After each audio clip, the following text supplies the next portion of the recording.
नमस्कार दोस्तों, आप सभी लोगों का बहुत बहुत स्वागत करता हूं मेरा इस चैनल में। दोस्तों, आज जानेंगे पुत्र प्राप्ति के बारे में। अक्सर जातक पूछते हैं कि उनके बच्चों की संख्या कितनी होगी, पुत्र होगा या पुत्री होगी, या फिर कितने बच्चे होंगे। तो चलिए दोस्तों, वीडियो को शुरू करते हैं आपके एक लाइक के साथ। तो दोस्तों, बच्चों की संख्या सबसे पहले देखते हैं। किसी भी जातक की हथेलियों में बच्चों की संख्या को जानने के लिए बुध और शुक्र पर्वत पर ये क्षेत्रों को देखना बहुत आवश्यक है। बुध पर्वत की स्थिति और शुक्र पर्वत की स्थिति अच्छी होनी चाहिए। दोस्तों, बुध पर्वत जो है, बुध जिसको मरकरी भी कहते हैं, किसी भी व्यक्ति में जनन क्षमता को निर्धारित करता है। और शुक्र पर्वत जो है वो प्रेम को दर्शाता, काम क्रिया को दर्शाता है, भोग वासना को दर्शाता है। इसी कारण शुक्र और बुध दोनों पर्वतों को मिलाकर देखना जरूरी है। इसके बाद ही जो ये निर्धारित किया जाता है कि इसमें बच्चों की संख्या क्या होगी, कितनी होगी। तो दोस्तों, यहाँ पर जैसे कि हमने पिछले वीडियो में विवाह रेखा के बारे में बताया है कि यहाँ पर विवाह रेखा पाया जाता है।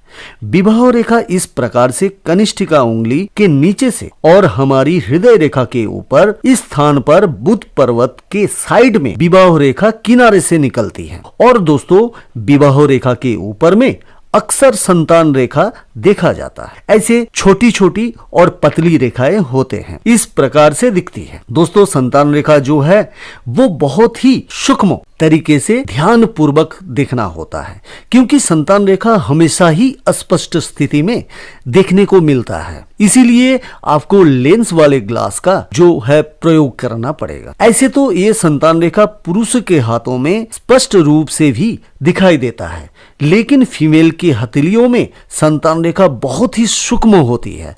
इस प्रकार से छोटी छोटी सी लकीरें दिखती हैं, जो आप मैग्नीफाई ग्लास के बिना सटीक रूप से देख नहीं सकते। तो दोस्तों, संतान रेखा जो है वो जातक के विवाह रेखा के ठीक ऊपर इस प्रकार से छोटी छोटी महीन और पतली रेखाएं इस प्रकार से दिखती है। यहाँ पर हमारे बच्चों की कितनी संख्या है वो हमें दिख जाते हैं। गौर से आप देखें तो इसमें जो रेखाएं काफी गहरी और बड़ी होती है वो हमारी पुत्रों की रेखाएं होती है। वो हमारे हाथों में कितनी संख्या में है, और जो रेखा पतली है वो हमारे पुत्रियों की रेखा है, वो कितने संख्याओं में है, इसी प्रकार से देखा जाता है। और दोस्तों, संतान रेखा पर कोई धब्बा है या दीप चिन्ह हो तो ये शुभ नहीं माना जाता है। मतलब यह है कि आपके बच्चे में या आपका बच्चा होने में थोड़ा सा परेशानी या समस्या हो सकता है। तो ये सब चीजों को दिखाता है। और ये रेखा इस प्रकार से टूटा हुआ है या ऐसे दीप चिन्ह बना हुआ है तो ये भी संतान प्राप्ति में थोड़ा समस्याएं हो सकती है। तो ये किसी प्रकार का कोई संतान प्राप्ति के लिए बाधाएं होगी। लेकिन अगर आपकी मणिबंध में ऐसे ब्रेसलेट रेखा हो और अंगूठे के नीचे ऐसे दीप का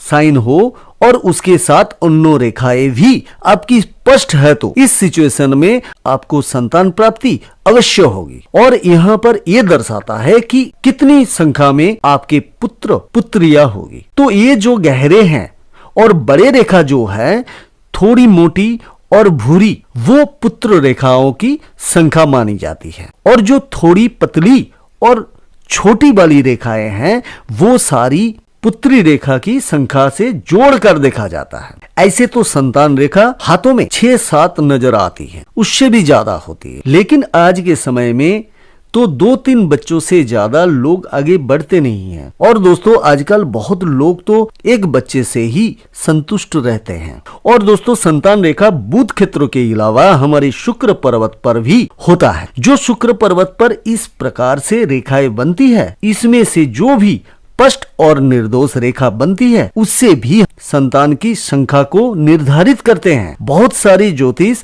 इस क्षेत्रों को भी देखकर ये बतलाते हैं कि आपकी संतान की संख्या कितनी होगी, पुत्र होगा या पुत्रिया होगी। लेकिन दोस्तों, बुध क्षेत्र पर विवाह रेखा के ऊपर संतान रेखा देखना जरूरी है। और उसके बाद दोनों स्थानों के रेखाओं की स्थिति को देखकर उसके बाद यह निर्धारित कर सकते हैं कि आपके पुत्रों की संख्या कितने हैं और पुत्रियों की संख्या कितनी है। तो चलिए दोस्तों, और थोड़ा सा पुत्र संतान प्राप्ति के बारे में जान लेते हैं। दोस्तों, पुत्र संतान प्राप्ति की सुख पाने के लिए हर माता पिता चाहते हैं। तो दोस्तों, शिव पुराण के अनुसार पुत्र प्राप्ति के उपाय हैं।